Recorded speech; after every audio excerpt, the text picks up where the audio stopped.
Tujuh perasaan yang dirancang kumpulan tidak bertanggungjawab hanya bakal mencetuskan huru-hara. Justru adalah tidak mustahil apabila sudut pandangan agama menyifatkan tindakan seumpama itu sebagai haram. Peserta demonstrasi sepatutnya menghormati hak segenap masyarakat dan tidak hanya mementingkan diri. Alternatif lain seperti bersemuka dan berbincang dilihat mampu menyelesaikan masalah secara baik dan mengelak tercetusnya kekacauan. Saya cenderung kepada pandangan hukum demonstrasi adalah haram, haram dan haram. Kerana saya katakan tadi, tidak ada dalil nas daripada Al-Quran dan As-Sunnah. Kedua, demonstrasi mendatangkan kerusakan. Kerusakan sama ada pada harta benda yang tak mampu dikawal oleh sesiapa pun. Dan demonstrasi juga pada masa yang sama, secara tak langsung kita seolah-olah meredai perkara-perkara mungkar yang dilakukan. Pensyarah Universiti Al-Madinah Ikhwatun Shah Alam Ahmad Fauzan Yahya berkata, Islam malah agama lain turut menolak sebarang perkara yang boleh mewujudkan keadaan tidak selamat dan adu domba. Pintu keburukan itu lebih besar. Ini kerana mereka bercadang untuk berkumpul di jalanan, semestinya kedai ditutup dan punca rezeki itu dah satu keburukan. Dengan jamnya lagi, dengan mungkin dia kata bersih, yang turut tu mungkin mereka-mereka yang merokok dan sebagainya, dan itu boleh termasuk lagi dengan bersih dari segi mulut dan lidah. Tambah Fauzan, keharmonian negara perlu dijadikan pertimbangan utama orang ramai sebelum bertindak menyertai demonstrasi haram seumpama itu. Dalam perkembangan sama, rakyat disaran tidak menjadi pak turut kepada puak pengacau yang sengaja mencari publicity. Tegas Ketua Polis Pulau Pinang Datuk Wira Ayub Yaakob, sebagai rakyat yang sayangkan negara, janganlah sesekali cuba menggugat keharmonian sedia ada. Demonstrasi haram dan tunjuk perasaan tidak membantu menyelesaikan masalah sebenar dan pihak yang bertanggungjawab harus menggunakan saluran-saluran yang betul. Jadi saya nak orang Pulau Pinang don't get us involved in all these illegal activities. Jangan get ourselves. We want Penang become people state. Jangan kita pula menjadi orang yang cuba membuka huru-hara di tempat negeri orang lain. Datuk Wira Ayub berkata demikian pada majlis perasmian komuniti kepolisan di Sungai Dua. Justru rakyat Pulau Pinang diminta berfikir secara rasional serta tidak terikut-ikut rentak kumpulan itu yang hanya mahu menunjukkan merekalah wira. Hari ini, Pergerakan Wanita Barisan Nasional BN pula menggesa pihak penganjur demonstrasi haram membatalkan niat mereka. Gesaan itu dibuat demi menjaga keselamatan negara yang dikhawatiri akan mengundang keganasan kepada rakyat.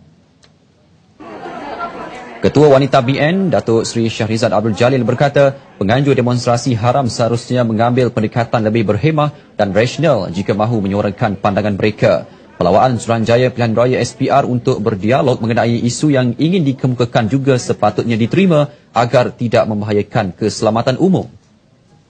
Kita adalah satu pergerakan yang rasional, yang praktikal. Kita bukan hanya memperjuangkan parti-parti vision dan mission parti-parti kita, tetapi juga kita memberi kekuatan kepada negara ini dalam pelbagai bidang, sama ada untuk pembangunan wanita, keluarga.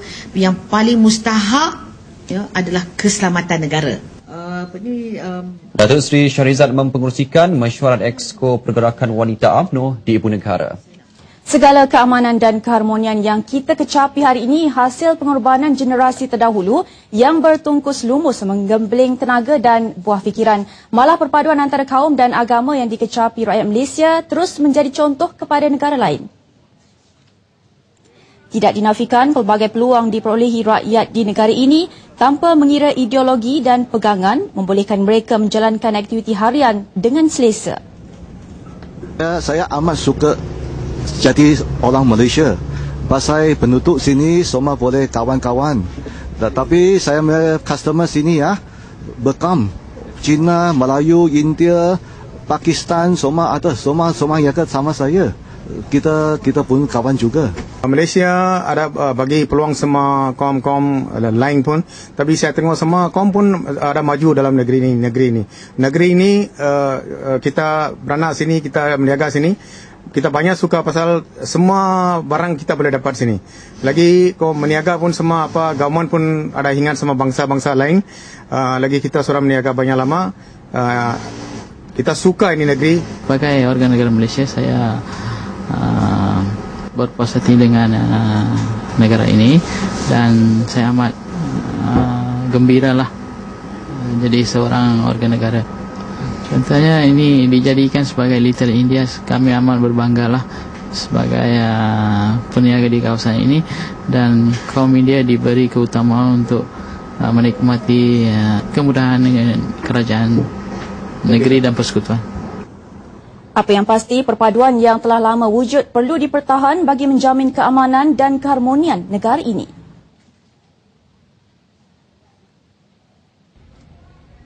Seperti yang diketahui, keamanan yang dikecapi sehingga ke hari ini membolehkan Malaysia terus menjadi tumpuan pelancong asing. Macam-macam yang kita tak nampak ada kat sini lah. Macam yang apa, street show, tak senang. Tempat makan banyak. Kita orang Singapura suka shopping dan makan. Jadi sini everything you have. And cheap. Because you can find people from different environments, different cultures, religions, and they all live together and they like each other, so it's very cool. Uniknya kita ada berbagai kaum lah di sini. Jadi kita dapat macam-macam, kalau perayaan tu kan kita dapat kunjung-kunjung, tak macam tempat lain. Sini kan banyak kan? 我很喜欢马来西亚，因为还有很多很好吃的东西，又很便宜。然后我们这边有不同的人，完全人说好像华语、普通话、广东话、马来语，这样子弄得好像被别人宠。Di Malaysia kita boleh amalkan budaya sendiri, boleh amalkan semua agama dengan sendirilah. Lebih menarik, kemakmuran Malaysia juga menjadi platform bagi segelintir rakyat mempamerkan bakat-bakat seniman jalanan yang mengindahkan suasana malam. Semua orang berpeluang. Kalau kita ada bakat, kita boleh tunjuk dekat sini, dekat Malaysia. Tidak ada apa-apa halangan pun. Ya, fair and square. Janji kita ada kebolehan. Dengan keamanan dan kerukunan hidup rakyat selama ini, adakah kita sanggup mencemarinya?